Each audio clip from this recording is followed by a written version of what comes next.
Como colocar Deus acima de todas as coisas.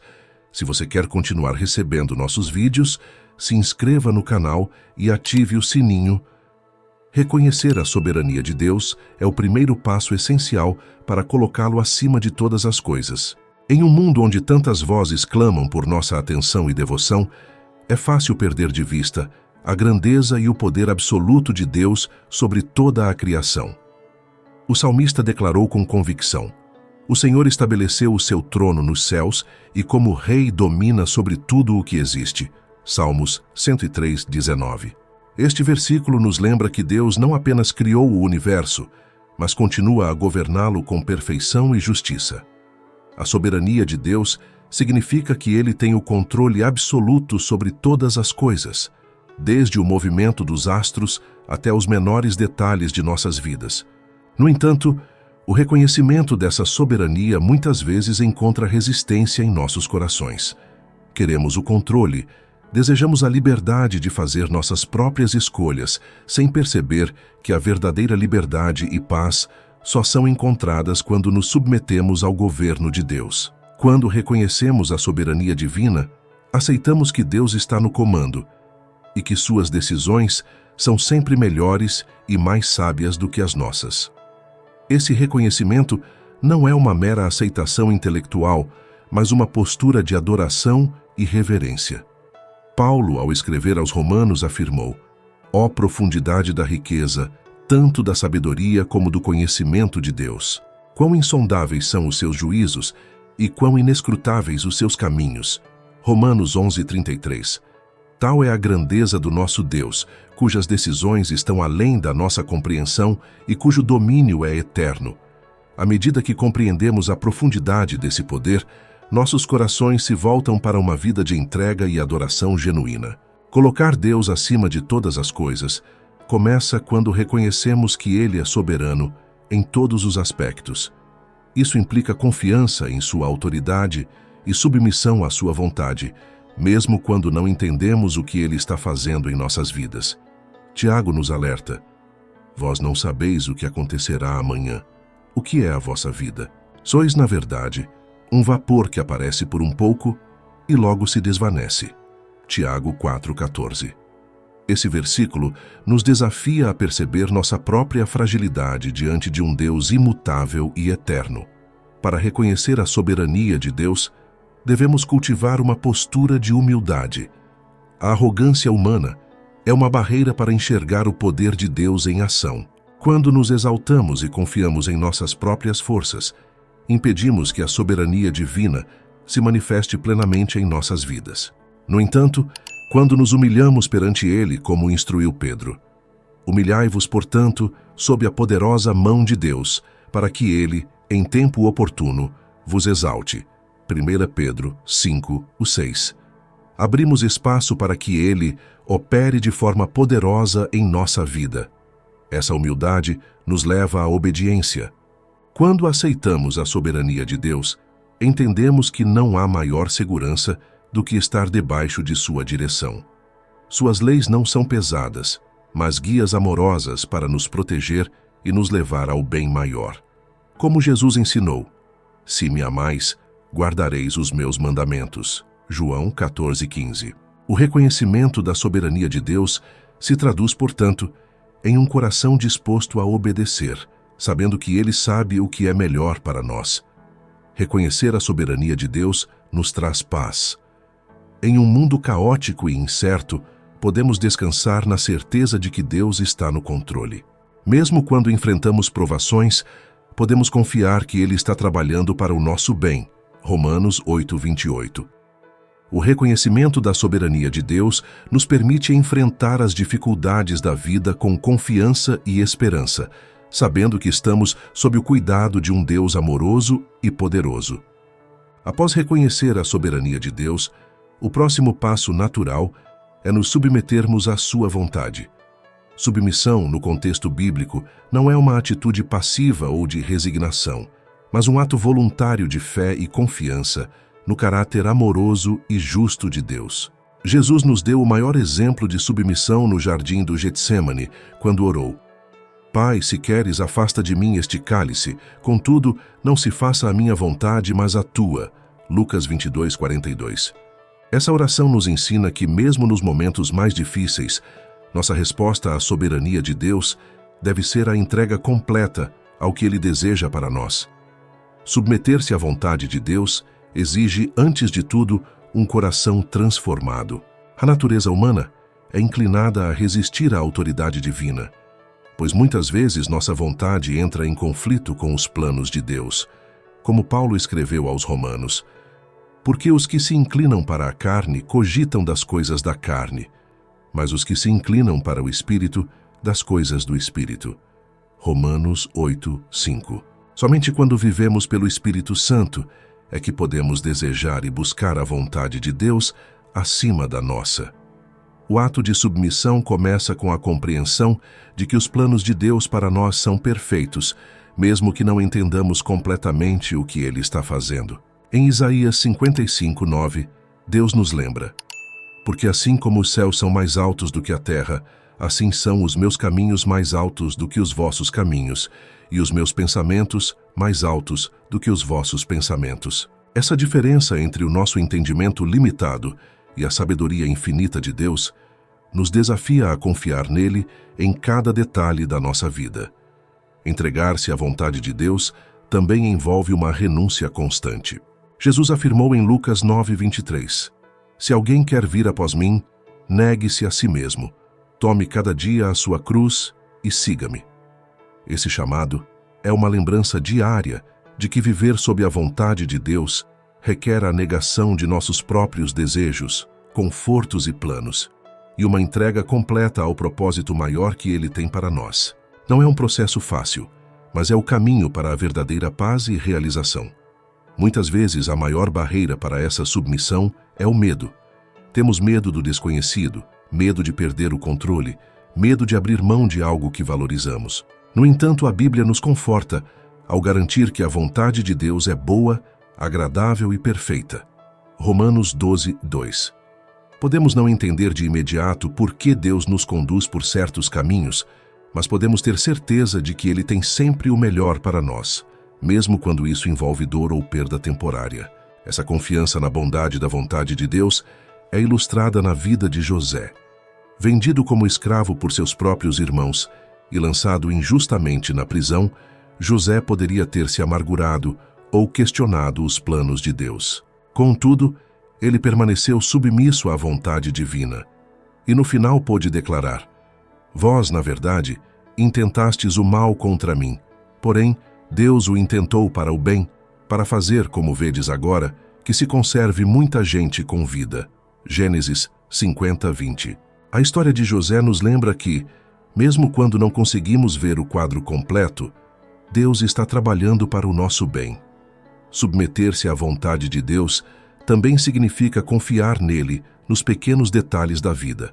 Às vezes, pensamos que Deus só se importa com as grandes decisões e nos esquecemos de que Ele também deseja guiar nossos passos diários. Provérbios 3:5-6 nos exorta: confia no Senhor de todo o teu coração e não te estribes no teu próprio entendimento. Reconhece-o em todos os teus caminhos e Ele endireitará as tuas veredas. Quando colocamos até mesmo nossas pequenas escolhas nas mãos de Deus, Ele nos dirige com sabedoria. A submissão à vontade de Deus traz liberdade. Paradoxalmente, quando abandonamos o controle e entregamos tudo a Ele, experimentamos a verdadeira liberdade e paz. Não somos mais escravos de nossas próprias ambições ou medos, mas livres para viver de acordo com o propósito de Deus. Ora, o Senhor é o Espírito, e onde está o Espírito do Senhor, aí há liberdade. 2 Coríntios 3:17. Submeter-se à vontade de Deus nos liberta do fardo de tentar dirigir nossas próprias vidas e nos permite descansar no amoroso cuidado de nosso Pai Celestial. Para colocar Deus acima de todas as coisas, é essencial reconhecer e remover os ídolos que se enraizam em nossos corações. Os ídolos, embora não sejam mais estátuas de madeira ou pedra como nos tempos antigos, são tudo aquilo que tomamos como prioridade sobre Deus. Eles podem ser pessoas, desejos, bens materiais, ou até mesmo ambições e realizações. Qualquer coisa que ocupe o primeiro lugar em nossas vidas, acima de Deus, se torna um ídolo. A Bíblia é clara ao nos alertar sobre o perigo dos ídolos. Em Êxodo 23, o primeiro mandamento diz: "Não terás outros deuses diante de mim." Esse mandamento não apenas proíbe a adoração a deuses falsos, mas também nos chama a manter Deus no centro de nossas vidas, sem permitir que qualquer coisa ou pessoa tome o seu lugar. Muitas vezes, sem perceber, deixamos que ídolos sutis invadam nossos corações, roubando o amor, a devoção e o tempo que pertencem a Deus.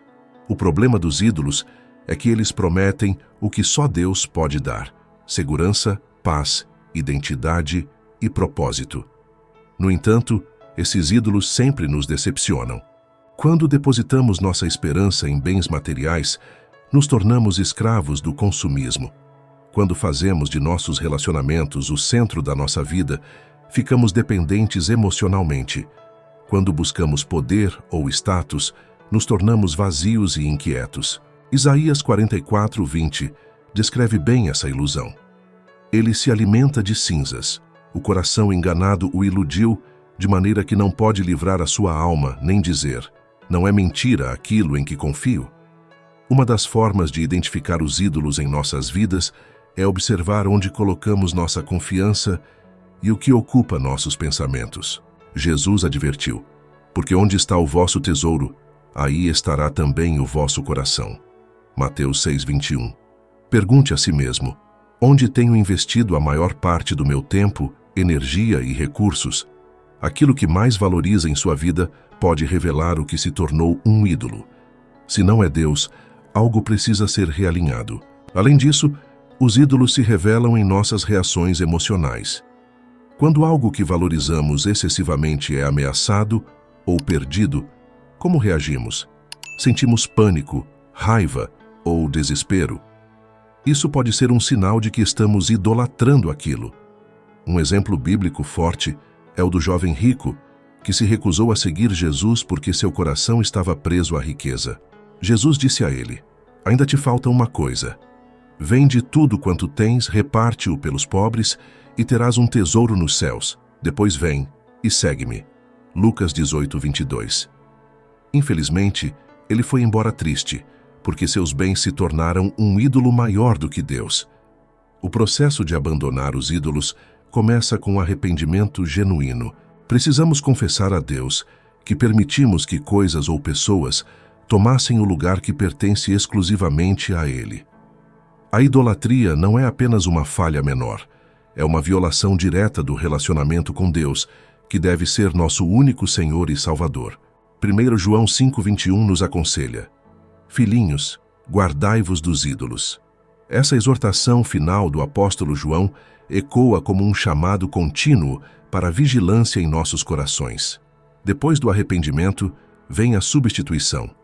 Não basta apenas remover os ídolos, precisamos preenchê-los com a presença de Deus. Como Jesus ensinou na parábola do espírito impuro, quando algo é removido de nossas vidas e não é substituído por algo de valor, o vazio pode ser preenchido por algo ainda pior. Lucas 11:24-26. Portanto, precisamos buscar diariamente a Deus em oração, leitura da palavra e comunhão com outros crentes, para que Ele seja o tesouro supremo de nossas vidas. É importante lembrar que esse é um processo contínuo. A vida cristã é uma constante renovação da mente e do coração. Paulo nos lembra: "E não vos conformeis com este mundo, mas transformai-vos pela renovação da vossa mente, para que experimenteis qual seja a boa, agradável e perfeita vontade de Deus." Romanos 12:2. À medida que renovamos nossas mentes e corações, os ídolos perderão seu poder, e Deus assumirá o trono central em nossas vidas, onde sempre pertenceu. Quando removemos os ídolos, experimentamos uma liberdade que só Deus pode proporcionar. Nos tornamos plenamente realizados e em paz, sabendo que Ele é suficiente para todas as nossas necessidades. Ao abandonar esses falsos deuses, estamos realmente colocando Deus acima de todas as coisas, reconhecendo que somente Ele pode nos sustentar e nos dar o verdadeiro significado. Quando Deus está acima de todas as coisas em nossas vidas, nossas prioridades inevitavelmente mudam. Jesus, em seu Sermão no Monte, declarou: "Mas buscai primeiro o reino de Deus e a sua justiça, e todas essas coisas vos serão acrescentadas." Mateus 6:33. Este versículo é uma instrução direta e um chamado para que nossa principal busca seja o reino de Deus e sua justiça. No entanto, para que isso seja uma realidade, devemos reordenar nossas prioridades de acordo com os valores do reino e não com as expectativas deste mundo. O mundo constantemente nos pressiona a colocar uma infinidade de coisas como prioritárias em nossas vidas: sucesso profissional, segurança financeira, popularidade, prazeres e entretenimento. Porém, quando nossas prioridades estão baseadas nas demandas deste sistema mundano, nos desviamos do propósito de Deus. Em Colossenses 3:2, Paulo nos exorta a manter nossa mente no que é eterno. Pensai nas coisas lá do alto, e não nas que são aqui da terra. Esta orientação nos chama a refletir profundamente sobre o que realmente estamos buscando. Colocar Deus e seu reino em primeiro lugar significa viver com um senso de missão e propósito que ultrapassa o presente momento. Significa ser intencional em perguntar: como as minhas ações diárias refletem a busca pelo reino de Deus?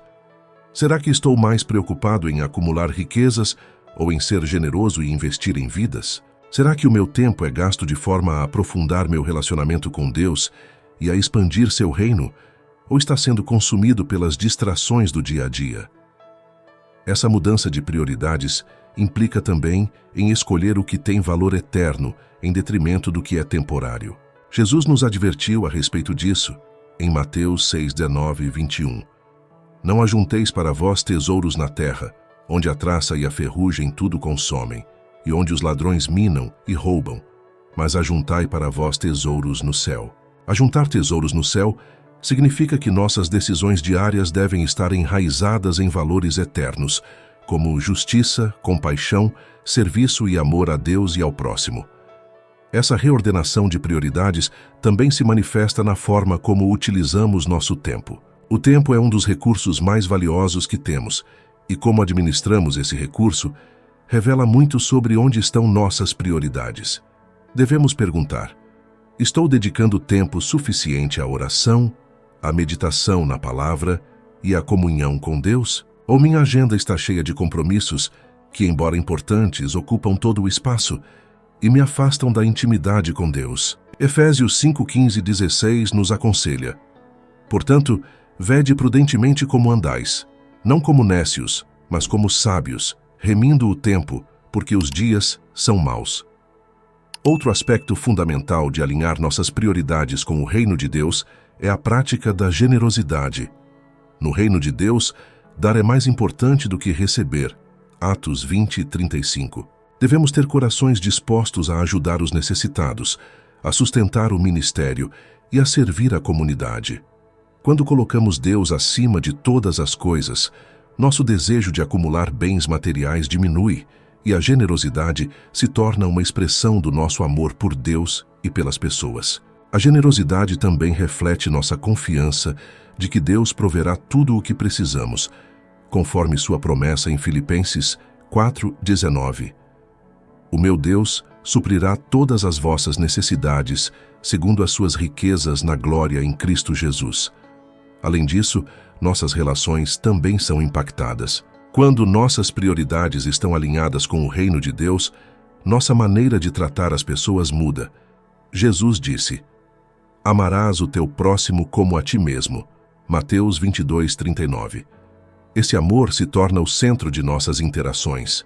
Nossos relacionamentos deixam de ser apenas transacionais ou baseados em interesse próprio e passam a ser uma oportunidade de refletir o amor de Cristo. Perdoar, acolher, ouvir e ajudar se tornam prioridades que demonstram que o reino de Deus está no centro das nossas vidas. Então, viver com prioridades alinhadas ao reino de Deus nos leva a uma vida de serviço. Jesus nos deu o exemplo supremo de serviço quando lavou os pés de seus discípulos. João 13:14-15.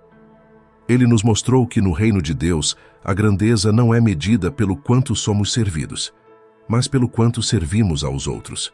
A verdadeira humildade e a disposição para servir são marcas de alguém que colocou Deus e seu reino acima de tudo. Alinhar nossas prioridades com o reino de Deus nos conduz a uma vida que impacta o mundo ao nosso redor e que glorifica o nome do Senhor. Não se trata apenas de reorganizar nossas atividades, mas de uma transformação interior que molda cada aspecto da nossa existência. Quando buscamos em primeiro lugar o reino, encontramos significado, propósito e a verdadeira felicidade, pois estamos vivendo conforme fomos criados para viver, para a glória de Deus e para o avanço do seu reino. Viver uma vida onde Deus é colocado acima de todas as coisas requer uma confiança plena nele, independentemente das circunstâncias. Essa confiança é mais do que uma simples aceitação de que Deus está no controle. É uma entrega profunda e contínua ao seu cuidado, especialmente quando enfrentamos desafios e provações. Provérbios 3, 5, 6 nos exorta: confia no Senhor de todo o teu coração e não te estribes no teu próprio entendimento. Reconhece-o em todos os teus caminhos e ele endireitará as tuas veredas. Este é o fundamento de uma fé inabalável. Confiar em Deus sem reservas, mesmo quando não conseguimos ver o caminho à frente. A confiança plena em Deus é testada nos momentos de incerteza. Muitas vezes, enfrentamos situações que desafiam nossa fé, como perdas, doenças ou crises financeiras. Nesses momentos, o que nos sustenta é a convicção de que Deus é fiel às suas promessas. Em Romanos 8:28, Paulo nos lembra: sabemos que todas as coisas cooperam para o bem daqueles que amam a Deus, daqueles que são chamados segundo o seu propósito. Este versículo nos encoraja a acreditar que, mesmo nas circunstâncias mais difíceis, Deus está orquestrando tudo para o nosso bem. Mas como desenvolver essa confiança quando os ventos da adversidade sopram com força? Em primeiro lugar, precisamos conhecer o caráter de Deus. Quanto mais conhecemos quem Deus é, seu amor, sua fidelidade, sua sabedoria, mais fácil é confiar nele. Quando lembramos que Deus é nosso Pai amoroso, que cuida de nós e deseja o nosso bem, nossos corações se enchem de paz, mesmo em meio à tempestade. Jesus ensinou sobre essa confiança no Sermão do Monte quando disse: observai as aves do céu. Não semeiam, não colhem, nem ajuntam em celeiros. Contudo, vosso Pai Celeste as sustenta. Porventura, não valeis vós muito mais do que as aves? Mateus 6:26. A confiança em Deus também requer humildade. Muitas vezes, queremos entender tudo o que está acontecendo ao nosso redor. Mas Deus nos chama a confiar nele, mesmo quando os seus caminhos estão além da nossa compreensão. Isaías 55:8-9 nos lembra: porque os meus pensamentos não são os vossos pensamentos, nem os vossos caminhos, os meus caminhos, diz o Senhor. Porque assim como os céus são mais altos do que a terra, assim são os meus caminhos mais altos do que os vossos caminhos, e os meus pensamentos mais altos do que os vossos pensamentos. A confiança plena em Deus envolve a entrega do nosso desejo de controle e a aceitação de que Ele sabe o que é melhor para nós. Um dos maiores exemplos de confiança plena em Deus é encontrado na vida de Jó. Ele perdeu tudo: família, saúde, riqueza. E mesmo assim declarou: ainda que ele me mate, nele esperarei. Jó 13:15. Jó sabia que, apesar de não entender o porquê de seu sofrimento, Deus permanecia digno de confiança. Sua fé não estava baseada nas circunstâncias favoráveis, mas no caráter imutável de Deus. Essa é a essência de uma confiança plena. Não depender do que vemos ou sentimos, mas firmar-nos no fato de que Deus é sempre bom e sempre fiel. Além disso, a confiança em Deus precisa ser prática, manifestando-se em ações e decisões. Quando confiamos plenamente em Deus, nossas atitudes refletem essa fé. Não vivemos em ansiedade ou desespero, mas em paz e segurança, sabendo que Ele cuida de nós. Filipenses 4, 6, 7 nos orienta a lidar com a ansiedade de uma maneira prática. Não andeis ansiosos por coisa alguma. Antes, em tudo sejam os vossos pedidos conhecidos diante de Deus pela oração e súplica com ações de graças, e a paz de Deus, que excede todo o entendimento, guardará os vossos corações e os vossos pensamentos em Cristo Jesus. Essa confiança também se manifesta em como respondemos aos desafios e às incertezas. Quando confiamos em Deus, podemos agir com coragem e fé, mesmo quando as circunstâncias são adversas. Daniel, ao ser lançado na cova dos leões, demonstrou essa confiança. Ele não sabia como Deus o livraria, mas confiava no caráter e no poder de Deus. Da mesma forma, quando somos confrontados com situações ameaçadoras, nossa confiança em Deus nos capacita a permanecer firmes, sabendo que Ele está conosco em todas as situações. Confiar em Deus em todas as circunstâncias nos traz descanso. Jesus nos convida: vinde a mim, todos os que estáis cansados e sobrecarregados, e eu vos aliviarei. Mateus 11, 28.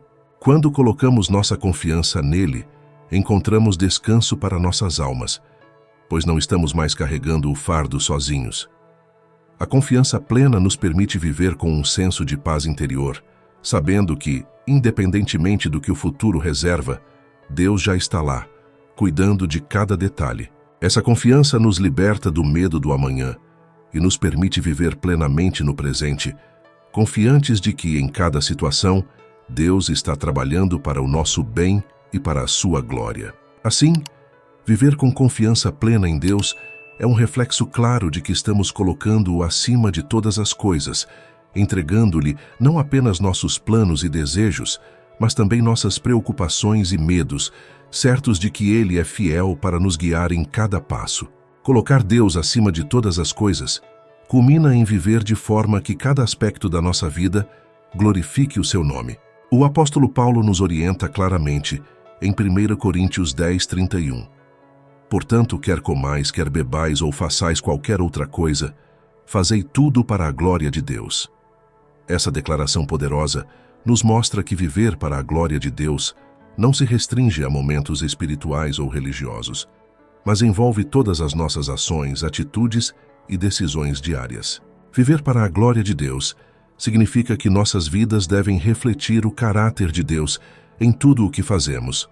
Nossa conduta deve ser um testemunho da santidade, do amor e da justiça de Deus. Jesus nos ensinou em Mateus 5,16: assim brilhe a vossa luz diante dos homens, para que vejam as vossas boas obras e glorifiquem a vosso Pai, que está nos céus. Nossas boas obras, feitas com o coração correto, não são para nossa própria exaltação, mas para que Deus seja glorificado através de nós.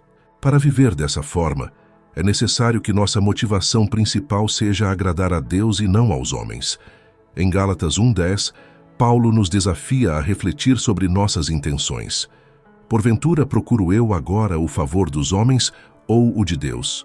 Ou procuro agradar aos homens? Se estivesse ainda agradando aos homens, não seria servo de Cristo. Esse é um chamado para abandonar o desejo de buscar a aprovação humana e focar nossa vida em honrar a Deus em cada detalhe. Outra maneira de viver para a glória de Deus é utilizar os dons e talentos que Ele nos deu para servi-lo e edificar outros. 1 Pedro 4, 10, 11 nos lembra: servi uns aos outros, cada um conforme o dom que recebeu, como bons despenseiros da multiforme graça de Deus, para que em tudo Deus seja glorificado, por meio de Jesus Cristo. Quando usamos nossas habilidades para servir ao reino de Deus, demonstramos gratidão por sua graça e permitimos que sua glória seja revelada através de nós. Esse chamado para glorificar a Deus com nossa vida não exclui os momentos de dificuldade e sofrimento. Muitas vezes, é justamente em meio às provações que temos a oportunidade de glorificar a Deus de maneira mais evidente. Em João 9:3, Jesus, ao curar um homem cego de nascença, disse que sua condição não era por causa do pecado, mas para que as obras de Deus fossem manifestas nele. Isso nos ensina que, mesmo nas circunstâncias mais difíceis, podemos escolher glorificar a Deus ao confiar nele e permitir que seu poder seja visto em nossas fraquezas. Além disso, viver para a glória de Deus implica uma postura contínua de louvor e gratidão. O salmista declarou: bendirei ao Senhor em todo o tempo. O seu louvor estará continuamente na minha boca. Salmos 34:1. Quando fazemos de Deus o centro de nossa vida, o louvor se torna uma resposta natural a quem Ele é, e não apenas uma reação às suas bênçãos. Cultivar um coração grato, independentemente das circunstâncias, glorifica a Deus e nos mantém focados em sua bondade e soberania. Viver para a glória de Deus também significa ser testemunhas do Evangelho. Jesus nos deu a grande comissão em Mateus 28, 19 e 20. Ide, portanto, fazei discípulos de todas as nações, batizando-os em nome do Pai, e do Filho, e do Espírito Santo, ensinando-os a guardar todas as coisas que vos tenho ordenado. Quando compartilhamos o Evangelho, estamos proclamando a glória de Deus ao mundo e trazendo outros para o conhecimento de sua majestade e amor. Por fim, viver para a glória de Deus é viver com um propósito eterno. Entender que nossa vida neste mundo é temporária e que nosso verdadeiro lar está nos céus nos ajuda a manter nossas prioridades em ordem. Colossenses 3,17 nos ensina: E tudo quanto fizerdes, seja em palavra, seja em ação, fazei-o em nome do Senhor Jesus, dando por ele graças a Deus Pai. Quando reconhecemos que tudo o que fazemos deve ser feito em nome de Jesus, isso nos guia a tomar decisões sábias que honram a Deus e nos afastam do pecado.